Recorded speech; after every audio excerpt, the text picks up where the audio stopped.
저는 시댁이라면 치를 떠는 사람입니다. 시댁이라고 높이고 싶지도 않아 유치하지만 처가처럼 가끔 시가라고 부르기도 한답니다. 장작 20년이란 세월을 이 집안 며느리로 살면서 숨죽여 울기도 많이 울었고 답답한 가슴을 어찌할지 몰라 쥐어뜯기도 했었습니다. 그들 앞에서는 단 한마디도 못하면서 속만 애태워왔었지요. 그만큼 저는 순둥이였고 시댁이라면 엎드려 절하고 정했었습니다. 그런데 세월이 흘러가는 만큼 시댁 사람들을 겪고 또 겪은 만큼 언젠가부터 저도 단단해지고 맷집이 생기게 되더라고요. 저도 그들처럼 인성 자체가 거칠어지고 험악해진 것인지도 모르겠습니다. 저는 지금 10년 정도 시댁과는 담을 쌓고 살고 있고 제가 하고 싶은 대로 살고 있습니다. 이혼을 시키네 등등 험악한 말들을 들었지만 덤벼보라면 덤벼보라는 식으로 제가 막 나가니까 그들은 아무 짓도 못하더라고요. 겁쟁이의 쫄보 같은 것들 주제에 그동안 참고 산 제 모진 세월들이 기가 차다 못해 억울해서 확 접신물에 코라도 받고 싶은 심정입니다. 참는 것만이 능사가 아니라고 하죠. 정말 옳은 말씀이시고 지당하신 말씀이십니다. 하지만 지독한 시집살이를 했던 저로서도 지금 이 상황까지 오기까지는 참으로 많은 용기가 필요했습니다. 처음부터 잡혀버려서 제 입장에서는 그 틀을 깨고 그들과 대적하기란 쉽지 않았거든요. 하지만 한번 시도하는 것이 어렵지 한번 용기를 내니 어느덧 저도 강심장이 되어서 바락바락 목에 핏대를 세워가며 그들에게 맞서고 있더라고요.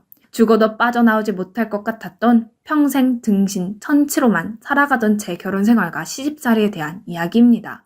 10년이면 강산도 변한다고 하는데 2번 강산이 변하는 동안 오직 한 가지만 변하지 않는 것이 있습니다.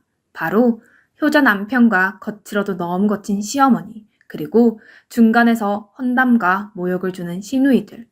결혼하고 시댁에 헌신을 했고 머리를 조아리다 못해 머리를 쳐박고 살았던 것 같습니다. 어린 나이에 아무것도 모르는 상태로 남편에게 시집을 오니 시부모님들이 어려웠고 시누이들 또한 제게 살갑게 대하지는 않으니 마냥 불편했습니다. 그래도 다가가려고 노력했고 때로는 잘 지내보고 싶어 시누이들 곁에 기웃거리기도 했지만 항상 제게 돌아오는 것은 면박뿐이었습니다. 남편과는 아는 지인을 통해 만나게 되었는데 하룻밤의 실수로 아이가 들어서게 되어 결혼을 했습니다. 남편의 손에 이끌려 시댁의 결혼 허락을 받으러 간 날, 그때부터 저의 모욕당하는 인생이 시작됩니다. 시댁에서는 제가 혼전 임신을 했다는 것을 가장 마음에 걸려 하시는 것 같았고 남사스럽다며 저를 창피하셨습니다. 시어머니는 무섭게 눈에서 레이저라도 쏘는 듯 저를 노려보셨고 그 옆에 시누이들은 대놓고 미친 거 아니냐는 말을 했지요. 쉬쉬하며 서둘러 급하게 결혼식을 올렸고 그렇게 제 결혼 생활이 시작되었습니다. 20대 초반을 간신히 넘긴 나이에 임신을 하고 아내가 되어 살림을 한다는 건 쉽지가 않았어요. 게다가 현명하고 똑 부러지는 며느리가 되는 것은 더 쉽지가 않았지요. 남편과 저는 서울에서 살았고 시부모님들은 경기도 외곽 시골 마을에 사셨는데 딱히 농사를 짓거나 하시진 않으셨지만 시댁에는 늘 항상 일이 많았습니다. 항상 주말에는 시댁을 내려가야 했고 하룻밤 자고 일요일에 올라와야 했죠. 시댁에 가는 순간 그때부터 중노동이 시작됩니다. 항상 고역이었던 것이 닭 모이를 주는 일이었습니다. 시부모님들은 소일거리로 닭과 칠면조들을 키우셨는데 한 100여 마리 되었던 것으로 기억해요.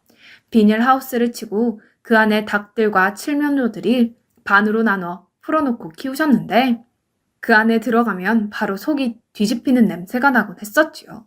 가뜩이나 임신을 해서 몸도 불편하고 속도 좋지 않은데 비닐하우스에 들어갈 때면 눈물이 찔끔찔끔 날 정도로 헛구역질을 하며 닭 모이를 주었던 기억이 납니다. 봄이면 나무를 캐야만 했고 여름에는 잡초를 뽑아야 했고 가을에는 도토리다 밤이다 등등을 주우며 이산저산 다니며 일만 했고 겨울에는 고로쇠 물 채취하러 또 나무를 뚫고 별짓을 다 해야만 했지요. 주말에 시댁에 가면 집안일도 모두 다 제 차지였는데 이제 막 20살을 간신히 넘긴 사람의 손이 야물면 얼마나 야물겠습니까? 그래도 눈치를 봐가며 열심히 하고 있는데 시어머니는 저를 타박하기 바빴지요. 그리고 일주일 동안 빨래를 모아 두시는 건지 무슨 놈의 빨래들은 그렇게 쌓여만 있는지 공짜로 부려 먹을 수 있는 시종이 오길 기다리셨던 것이었겠지요. 처음에는 뭣도 모르고 시부모님의 빨래를 세탁기에 모두 돌렸다가 혼쭐이 난 적이 있네요. 시부모님들은 다른 빨래들은 상관없었지만 꼭 시부모님들의 내옷은 집 앞에 있는 수도가에서 손빨래를 하기를 원하셨습니다. 그래야 때가 완벽하게 지워진다면서요. 옛날 같으면 하나하나 다 삶은 다음에 빨았어야 했어. 그런데 요즘엔 따신 물도 잘 나오고 얼마나 편해졌니? 누런 부분 없도록 깨끗하게 싹싹 비벼서 빨도록 해라. 배가 남산만해진 상태에서도 시댁에 가면 수도가에 비스듬하게 쪼그리고 앉아 시부모님의 내임을 빨아야만 했어요. 그때는 그렇게 하는 것이 당연한 건 줄로만 알았어요. 시부모님이 내리시는 명예는 항상 따라야 했고 절대로 말대답을 해서도 안 된다고. 만일 그렇게 하면 하늘에서 벼락이라도 맞는 줄 알았었지요. 지금 사람들은 아무리 며느리여도 빨라고 하는 시부모님들은 계시지 않겠지요. 저 같아도 며느리를 들어서 절대로 제 빨라고 내어주지 않을 것 같네요. 창피하기도 하고 서로 지켜야 할 선이 있는 거니까요. 그런데 왜 우리 시부모님들은 그러셨을까요? 그 정도로 염치 없고 부끄러운 줄 모르는 사람들이었던 거겠죠. 첫 아이를 출산하고 애가 애를 낳아 보살피듯이 아등바등 쩔쩔매며 살았습니다.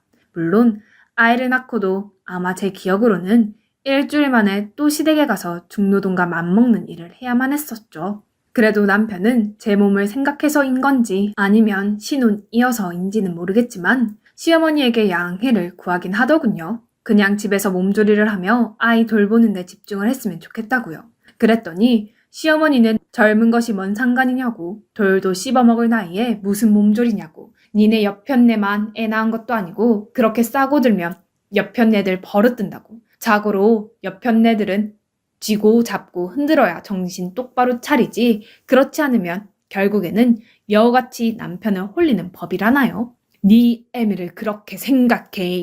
옆편네는 헤어지면 다시 얻을 수 있지만 부모라는 헤어지면 다시 얻을 수 없는 거야. 항상 부모가 먼저고 네 핏줄이 먼저라는 말이야. 시어머니는 돌려 말하는 법도 없었고 상스러운 욕을 섞어가며 거칠게 말씀하셨는데, 그래서 이제 시어머니가 조금이라도 목소리를 높이면 저는 기가 죽었고 가슴이 콩닥콩닥 뛰고 그랬습니다. 시어머니를 너무 무서워했던 것이었죠. 그렇게 바보같이 살아왔습니다. 그러다가 몇 년 후 시어머니가 갑작스럽게 복숭아뼈를 다쳐 수술을 하시게 됩니다. 복숭아뼈가 산산조각이 날 정도였는데 넘어져서 그리 다쳤다 하시더군요. 제 생각에는 분명 시아버지와 다투신 뒤 무언가를 걷어찬 게 틀림없었는데요. 스스로 처음에는 불편하겠지만 생활하시는 데에는 큰 지장은 없을 거라고 담당 의사 선생님이 말씀하셨다네요. 그나마 다행이다 생각했어요. 오랜 기간 병원에 입원하셨는데 시어머니 간병 또한 오로지 제 몫이었습니다. 남편은 일하느라 바쁘고 시누이 둘은 큰일이라도 난 것처럼 눈물바다를 이루더니 적응을 한 건지 나중에는 얼굴만 빼꼼 내비치고는 바로 빼버리더라고요. 아이 키우랴, 남편 뒷바라지하랴, 시어머니 간병하랴, 게다가 시어머니가 계시지 않는 집을 또 관리하랴, 몸이 10개라도 부족할 만큼 피곤에 찌들어 살았었지요. 입술이 트고 헐어버리는 것은 기본이고 잠을 못 자니 언젠가부터는 머리가 멍하다 못해 자꾸 연기가 들어차는 것 같더군요. 그래도 며느리로서 당연히 해야 되는 것이라고 생각했고 한 번도 불평 없이 그 모든 일을 해내고 있었습니다.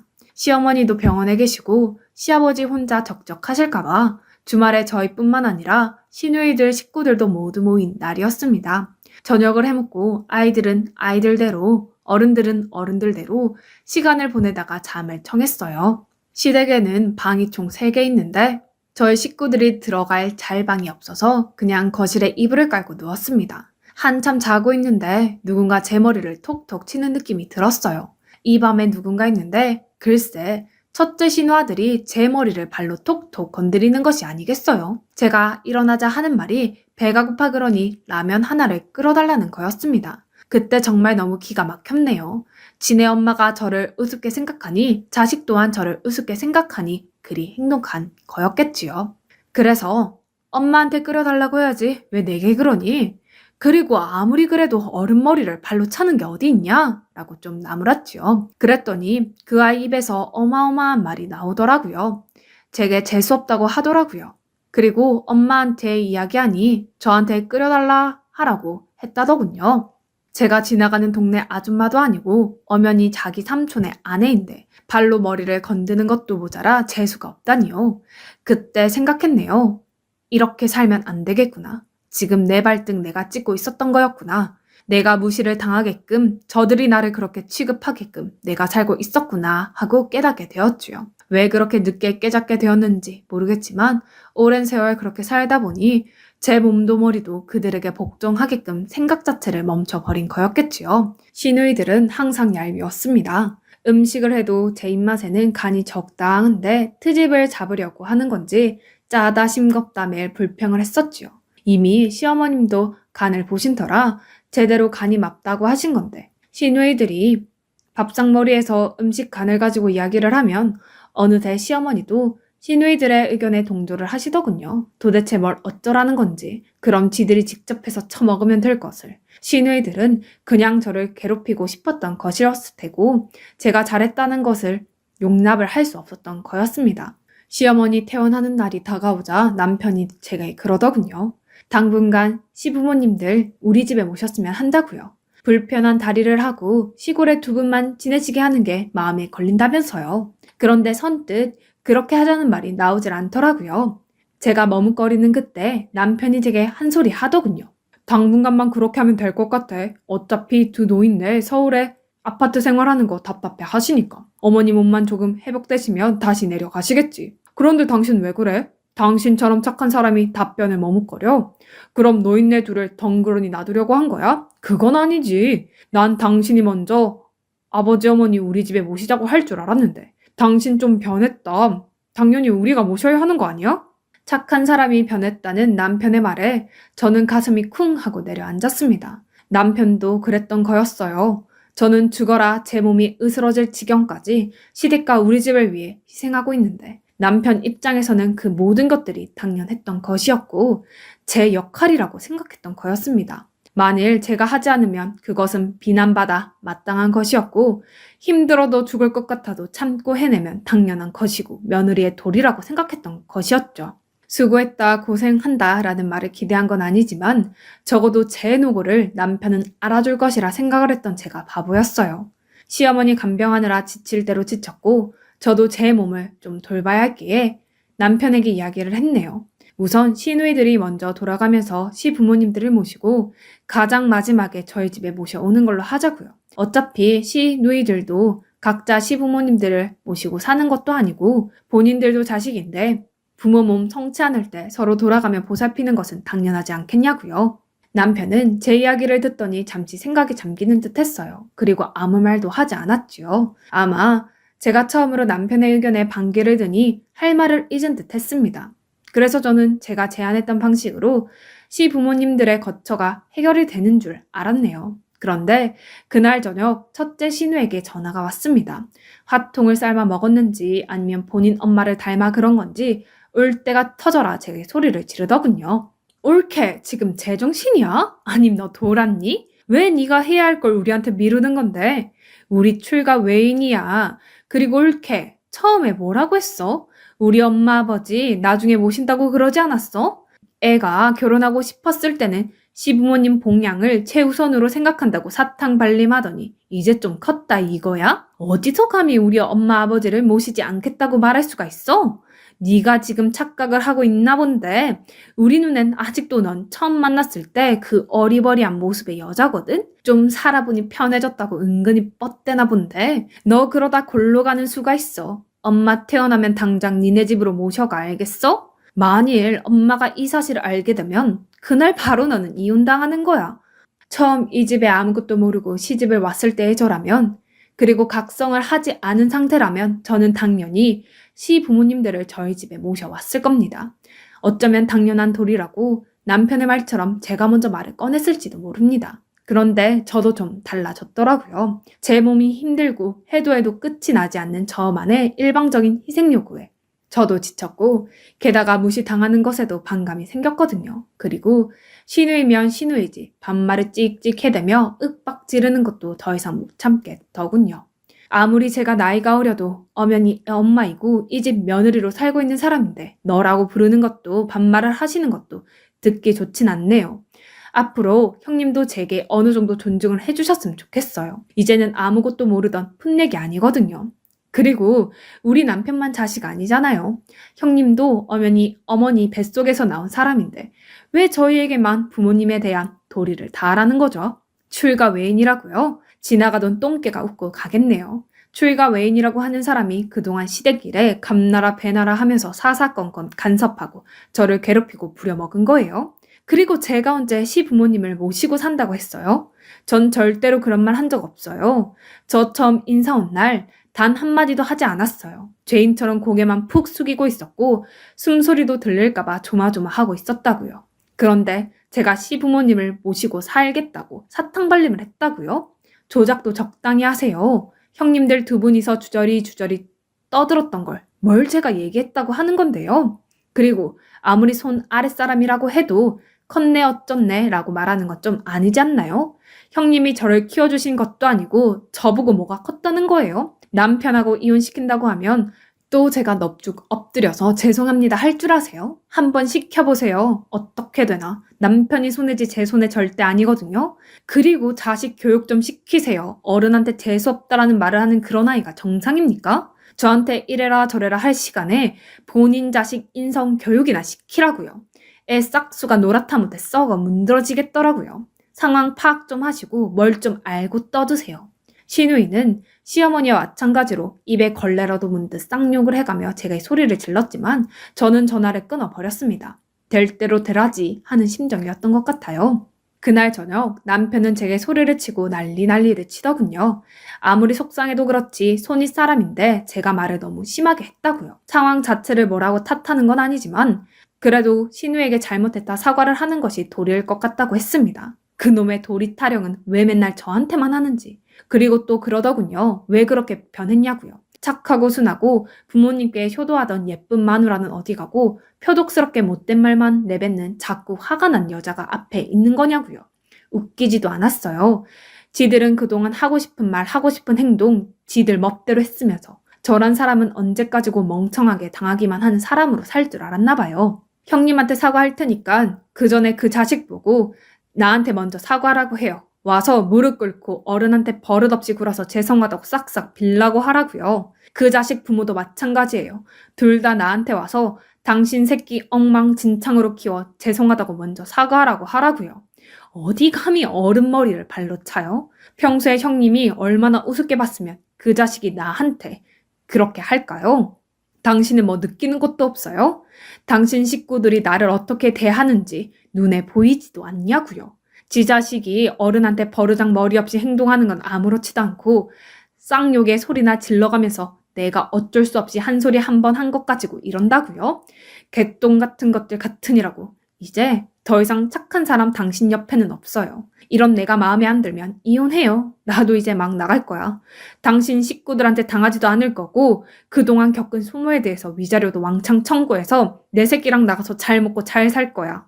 사람이 한번 소리를 지르고 막 나가니 머리가 획 가다가 어떻게 된 건지 미친 사람처럼 행동을 하게 되더라고요. 그동안 참고 살았던 내 인생이 억울했고 순하고 아무것도 몰랐던 저를 이용하기만 했던 그들이 괘씸했었나 봅니다. 결국 시부모님들은 시누이들이 먼저 돌보고 가장 마지막에 저희 집으로 모시게 됐습니다. 그런데 갑자기 이사를 하시겠다더군요. 아들 근처에 살고 싶다고 하시며 경기도 집을 처분하고 저희 집 근처로 작은 집을 얻어 오시겠다고 했습니다. 그 정도는 제가 반대할 이유는 없었기에 알아서 하시라고 했지요. 경기도 집을 처분하신 시부모님들은 내려가셨고 남편은 저희 집 근처에 작은 집을 알아봤던 것 같아요. 그렇게 내려가신 지 일주일도 안 되어서 시부모님이 다시 저희 집에 오셨습니다.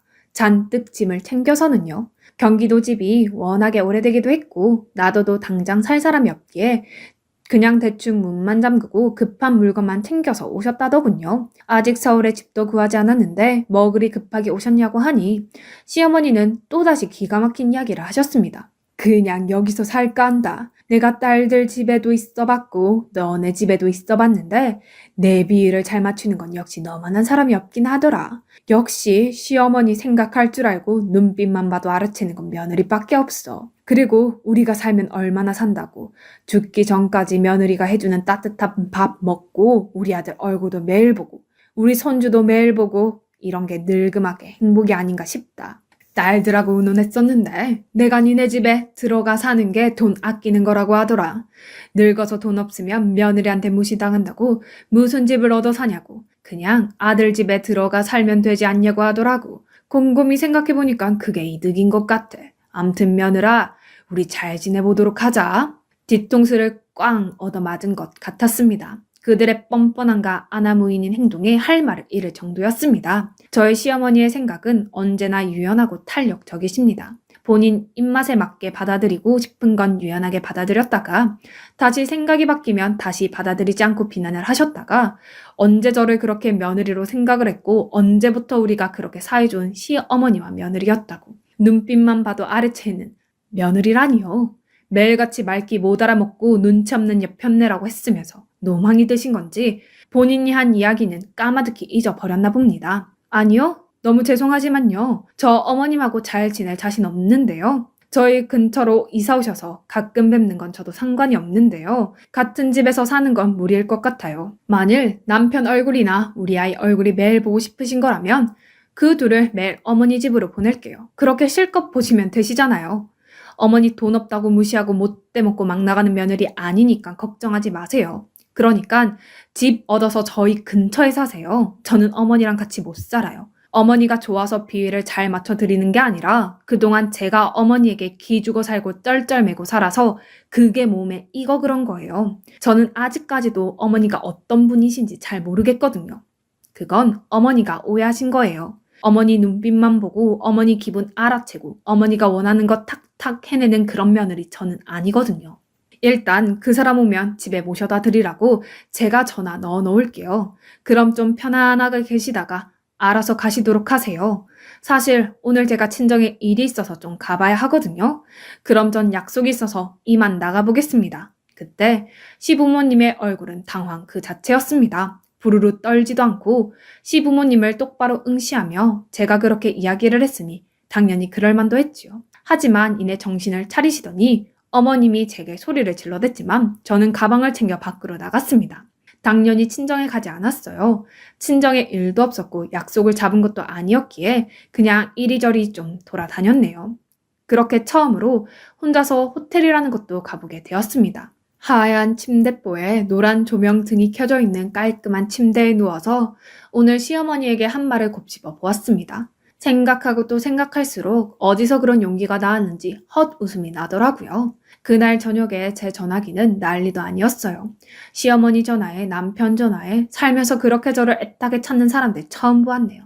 될 대로 되라지 하는 심정으로 전화기를 끊고 편의점에서 맥주 한 캔 싸서 호텔방에 돌아와 샤워를 한 뒤 맥주 한 캔을 마시는데 갑자기 눈물이 막 쏟아졌습니다. 머리카락에서 물이 흐르고 제 눈에서도 물이 흐르고 한참 동안 서럽게 울었어요. 인생에 끝나버리는 것 같기도 하고 조금 두렵기도 하고 머릿속이 아주 많이 복잡해졌습니다. 저는 과연 어떻게 되었을까요? 그 모진 세월을 견뎠던 것처럼 시간이 지나니 또 복잡했던 문제들이 단순해지긴 하더군요. 저는 지금 남편과 아이와 잘 살고 있습니다. 물론 시댁과는 일정한 거리를 두고 살고 있고 제가 합리적이다라고 생각이 될 때에만 시댁 일에 참여하고 있습니다. 그 외에 어처구니 없는 일에는 더 이상 손을 담그지 않지요. 남편은 여전히 효자입니다. 저도 포기 못하고 부모님도 포기 못해 눈치 보는 남편이 가끔은 안쓰럽기도 해요. 하지만 본인의 가지고 태어난 부모 복이고 부인 복일 테니 스스로 감당을 해야겠지요. 이제 저는 할 말은 좀 하고 그냥 무시해야 하는 말은 앞에서 무시해버리는 말도 서슴지 않고 하고 있어요. 저도 제가 이렇게까지 변하게 될 줄은 정말 몰랐습니다. 하루는 남편이 변해버린 제게 그러더군요. 시어머니가 사자 새끼를 키우신 거라고요. 단련시키고 또 단련시키다 보니 시련을 극복하고 어느새 사자가 되어 큰 소리를 치는 사람이 되었다더군요. 그 말에 쓴웃음이 지어지기는 했지만 가끔은 아쉬운 마음이 들기도 합니다. 너그럽고 며느리를 아껴주는 시어머니였다면 살갑게 다가갈 때 시누이들도 내게 손을 좀 내밀어 줬었다면 그 고생을 하고 있는 나를 남편이라도 고생한다고 면목 없다고 어깨 한 번만 두드려 줬다면 아마도 지금처럼 사자를 만드는 일은 없지 않았을까 생각이 되네요. 지금까지 들어주셔서 진심으로 감사합니다.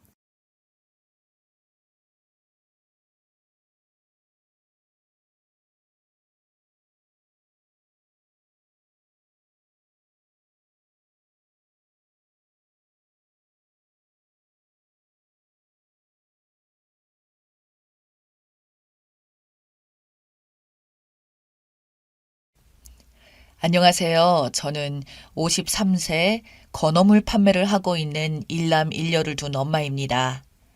아들은 지방의 대학에 다니고 있고 딸은 인서울 나름 명문대에 다니고 있습니다. 남편은 직장 근무지가 정기적으로 바뀌어서 오랫동안 주말 부부로 지내왔었는데 저마저 친정부모님 일을 돕기 위해서 지방에 내려와 있습니다. 지방에서 여러 사업을 함께 하시던 친정부모님이 나이가 많이 드셔서 제가 물려받기를 원하시기에 본격적으로 사업을 물려받을 계획입니다. 그래서 평일에 부모님이 계시는 지방에 내려와 친정부모님과 함께 지금까지 운영했는데 무척 바쁩니다. 제 밑에 남동생이 있긴 하지만 엘리트 코스를 밟은 고위 공직자라서 애초부터 부모님 사업을 물려줄 생각이 없으셨기 때문에 오래전부터 저더러 내려와서 일 좀 배우라고 늘 성하셨어요. 제가 별로 사업가는 체질이 맞지 않아서 늘 거절해 왔었는데 친정아버지가 갑자기 몸이 약해지시고 병원 출입이 잦아지다 보니 할 수 없이 친정부모님의 일을 하고 있습니다. 결혼 전후부터 단 한 번도 직장 생활이나 사회 경험이 없었기 때문에 잘할 수 있을지 겁부터 덜컥 났습니다.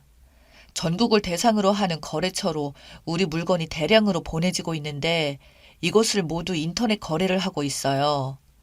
저는 사실 부끄럽지만 컴맹이라고 할 만큼 컴퓨터 작업도 잘 하지 못해서 엑셀 작업이나 인터넷으로 거래 등 기본적인 것도 80대 고령이신 친정 아버지한테 배우고 있습니다. 오후가 되면 택배 물량 확인하고 거래 내역과 그날 일을 대충 정리하고 나면 집에 돌아오는 시각이 9시 또는 10시가 다 돼갑니다. 이렇게 몇 달째 온 가족이 서로 떨어져 살면서 생활하고 있네요. 그러던 어느 날 시누이한테서 전화가 왔습니다. 언니, 아버지가 혈변을 보시면서 기운이 없다고 전화 왔어. 얼른 아버지한테 가봐줘. 라고 다급한 목소리로 말했어요. 시누이는 제가 지방에 내려와 있는 줄을 모르고 바로 달려갈 수 있는 줄 알았던 거죠. 시누이는 직장을 다니고 있었기 때문에 항상 집에 있는 제가 당연히 모시고 갈 거라고 생각한 겁니다. 그래서 지방에 친정집에 내려와 있다고 말을 해줬더니 빨리 올라오라고 했어요. 급한 대로 반차 내고 시아버지 모시고 병원 다녀올 테니 그 뒤는 잘 부탁한다고 하면서 급한 김에 답도 듣지 않고 끊어버리더라고요.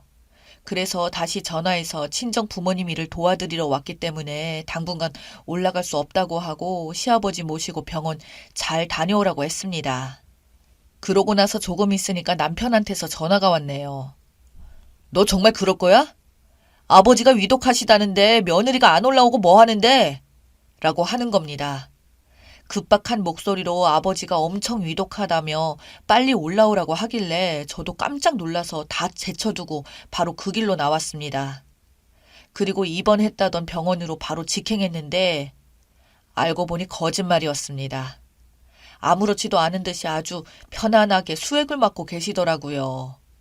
치질 때문에 혈변을 보신 거였고 시누이가 혹시라도 자기가 친정아버지를 계속 모시고 다니게 될까봐 남편하고 작당해서 제가 올라오게 하려고 위독하다고 사기친 거더라고요.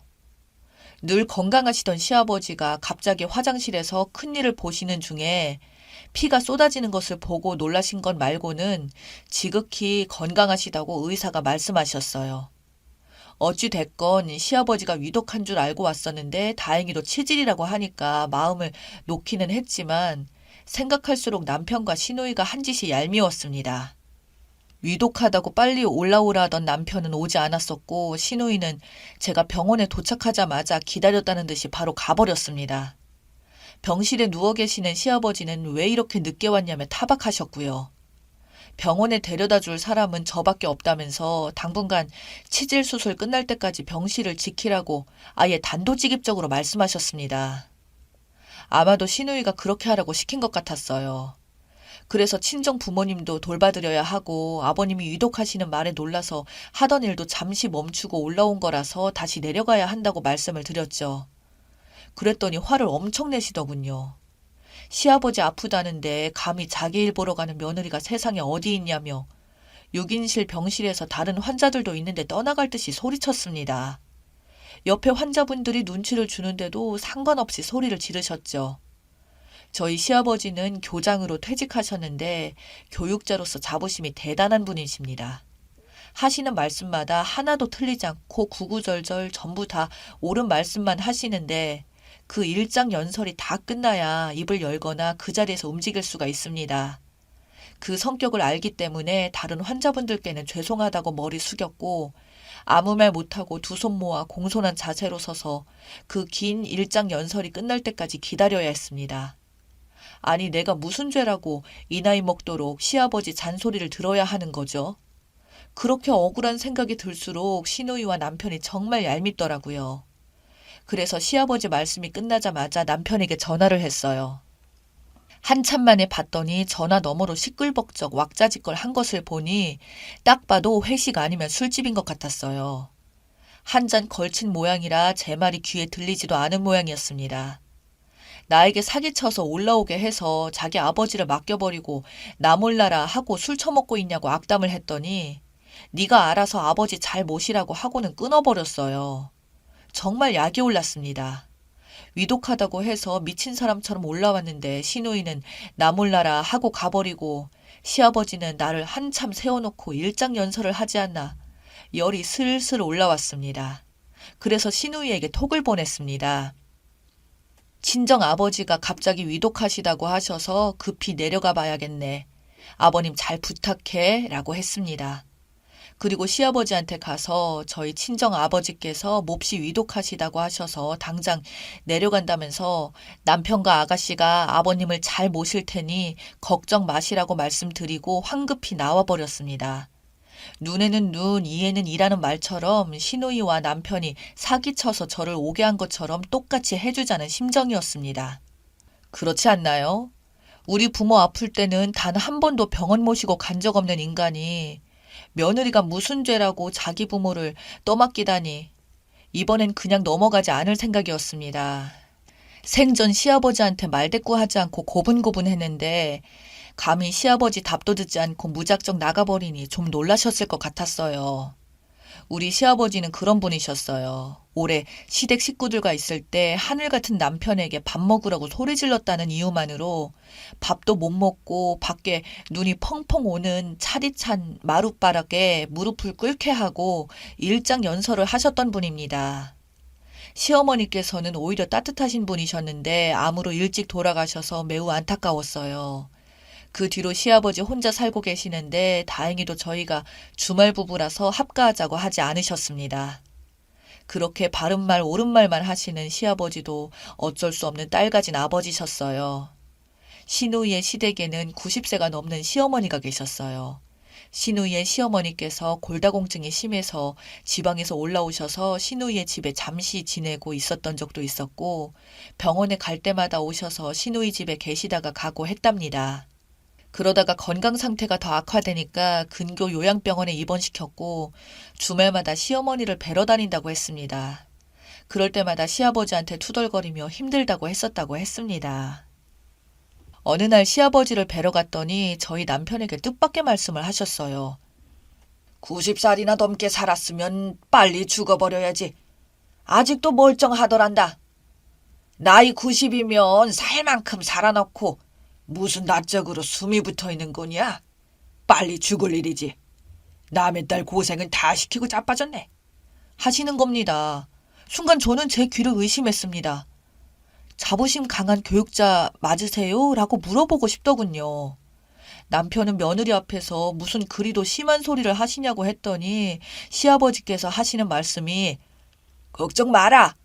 나는 90세까지 질기가 안 살란다. 염치도 없이 무슨 90세까지 산다고 하고 혀를 차셨습니다. 그러자 남편이 아버지도 90세 금방 되신다고 했습니다. 지금 88세이신데 당신 나이는 생각하지 않고 딸 고생시키는 시누이의 시어머니가 미워서 빨리 죽으라고 하더라고요. 직장 다니는 딸 힘들까봐 며느리가 와서 병원을 함께 다녔으면 하셔서 저리 호통을 치시는데 어디 두고 봐야겠습니다. 시아버지도 자식 고생만 시키고 90세 되기 전에 알아서 곱게 가시는지 말입니다. 제가 나이가 벌써 50살이 한참 넘었는데 아직까지 쩌렁쩌렁하게 일장연설을 하시는 거 보면 정정하신 것 같은데 은근히 싸고 도시는 아들과 따님 효도 받으시라고 이 며느리는 비켜드릴 작정이에요. 제가 보낸 톡을 받고 전화를 하는 시누이의 전화를 무시했어요. 자기 부모이니 지지고 볶던지 알아서 했겠지 생각합니다. 아무리 며느리 노릇을 제대로 한다고 한들 고마워할 인간들이 아닌 걸 알기에 손절할까 합니다. 저는 친정 부모님 사업을 물려받고 운영하는 것만 해도 힘이 듭니다. 밤 10시가 다 되어서야 집에 들어와서 녹초가 되어서 쓰러져 자고는 하는데 남편 새끼는 회식하고 술 마실 여유도 있으면서 자기 부모 효도를 강요하다니 절대 원하는 대로 되지 않을 겁니다. 그리고 시누이도 그렇습니다. 올케를 시댁 종인 줄 아는 것 같아요. 두 사람이 작당에서 사기쳐서 올라오게 했으면 가타부타 무슨 할 말이 있어야 하는데 그래 왔으니 네가 시아버지 잘 봉양해라 하는 식인데 어디 두고 보겠습니다. 너네 아버지 자식 고생시키는 건 아까워서 90세 되기 전에 알아서 잘 가신다고 하니까 얼마 안 남은 시간 동안 잘 봉양해 봐라. 며느리인 나는 굿이나 보고 떡이나 먹을 테니까 잘 해봐라 못된 것들. 그 다음날 남편과 시누이한테서 전화가 불이 나게 울렸습니다. 톡도 불이 났더라고요. 저희 부모님께도 전화해서 불이 났는데 모른 척 받지 말아달라고 했어요. 저도 친정아버지가 위독하다고 했으니 만사 다 제껴두고 달려오거나 두고 볼 참이었어요. 아니나 다를까 남편은 톡으로 너 뻥친 거지? 왜 갑자기 장인어른이 위독하다는 거야? 얼른 올라와서 아버지 병원에 가라. 내가 가만 안 둔다. 당장 달려와. 시누이도 톡을 보냈더군요. 옳게 너무한 거 아니야? 아버지를 병실에 두고 그냥 가면 어떡해? 그래서 톡으로 남편에게 답을 해줬네요. 우리 친정아버지가 위독하다고 하시는데 넌 왜 안 내려와? 치질이면서 위독한 거라고 설레발치고 올라오라더니 넌 왜 안 내려오냐고. 네가 내려와서 우리 친정아버지 병실 지켜야 하는 건 아니니? 너 뻥친 거 다 알아. 갑자기 위독하시다고? 억지 부리지 마. 이런 식으로 사기칠 거야? 그래서 제가 그랬습니다. 그래, 너는 사기쳐도 되고 나는 안 되니? 둘이 한번 잘 해봐라. 90살 되기 전에 사신다니까 너무 억울해하지 말고. 그래도 너네 둘 있게 해주신 분이니 잘해봐. 난 내 부모님들 오래오래 사시도록 효도하느라 바쁠 테니까 부르지 말고. 그리고 전화 배터리를 빼버렸습니다. 주말 부부이고 뭐고 다 필요 없이 짐을 다 옮겨버려야겠어요. 그리고 어디 두고 보겠습니다. 우리 친정아버지가 위독하다는데도 만사 제껴두고 달려오지 않는 남편이 얼마나 자기 아버지를 잘 봉양하는지 잘 지켜보겠습니다.